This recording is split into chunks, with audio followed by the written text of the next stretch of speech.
It's ready to rumble! Umpisa na ang Game 1, GSW versus Timberwolves sa second rounds, kaya daming nagsasabi na matatalo daw ang GSW dahil sa kanilang small ball lagi ang kanilang ginagawa, at siyempre dahil sa mga fans ng mga Timberwolves dahil malalaki daw sila, kaya grabe naman ang binigay ng depensa ng mga GSW dito pagdating sa second quarter, lalo nang lumalayo ang lamang ng GSW. Pero ito ang pinakamahirap dahil nagkaroon ng injury si Curry, pero doon lalo ginanahan ng mga kampi ni Curry dahil pinakita nila na kahit wala siya ay talagang kayang-kaya nilang ipanalo dahil sa kanya, lalong-lalo na yung mga basher sa mga GSW. So ngayon ay natahimik sila sa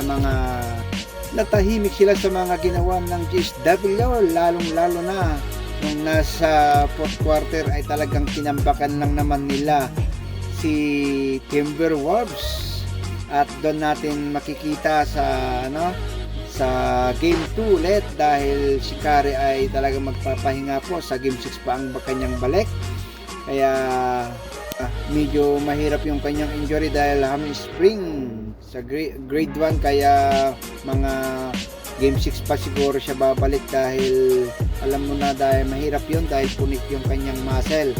Kaya sulit talaga ang mga ginagawa ng GSW. Paano nila tinalo yung Rockets, ganun din ang ginawa nila dito sa mga depensa nila, kaya nanalo sila kahit no Curry, no problem. Shout out po sa lahat.